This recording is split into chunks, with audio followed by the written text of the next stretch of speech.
If you listen to nothing else I say, this is the one to listen to.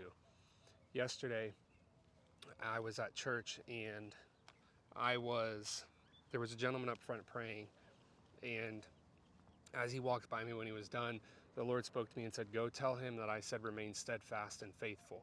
And I was like, "Yeah, right, Lord, I'm not doing that." And my stomach immediately turned into knots.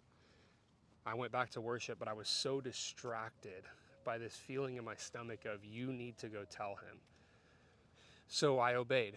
I walked back there to tell him.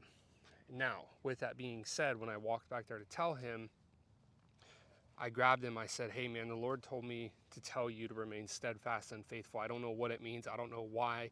God has never told me to do something like this." And he says, "I know exactly why." And he goes on to tell me he spent nearly 16 years in prison preaching the gospel. And when he was in there, he was on fire for God. Now, when he got out, he went back to the world. And when he went back to the world, God started taking things from him, pulling things from him, just literally shedding him of things. And he said, I so much want to serve God. However, I also want to live in the world. And he put himself back in the same rooms that he was in before prison, trying to say, I'm bringing the gospel there. While that's fine, and Jesus did that as well, we have to stay protected. And the reason I'm sharing this with you is because if God tells you to tell someone something or to do something and you don't do it, God will send his word forth, but he'll use someone else and they're going to get the blessing that was meant for you.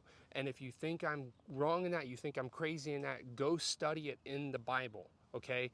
Now, with that being said, it wasn't but 45 minutes later, pastor's done preaching, and we're up front, and they said, "Hey, we're having a baptism today," and this gentleman goes up forth and gets baptized.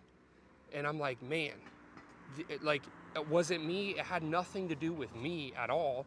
And it had everything to do with the fact that this guy was like, okay, hey, I'm going to rededicate my life to Christ. And so throughout my conversation with him while I was there, I said, I stayed quiet after I told him that, and I stayed quiet, and then I was like, and he said, "I don't know why." And I said, "Because in prison, there were days you had to fight for your life. In prison, there were days that you had to control the controllables. Now that you're in the world, you think you can control it the same way that you controlled it in prison. And that's not how it is, because if you want to continue to control it, you're not actually giving it up to Christ like he tells us to. And so I encourage you on this Monday, this video is a lot longer than I anticipated, but I encourage you on this Monday to just stay quiet and listen for the voice of God. Allow God to tell you things. And when he tells you things, don't run away from the fear of embarrassment or the fear of what if that person doesn't listen or the fear of anything, because there is no fear when it comes to Christ. And so I just want you guys to just take this for what it's worth, run with it, and just know that it doesn't matter who you are, where you are, or what you've been through. God can still use you in all scenarios. Have an amazing day, guys.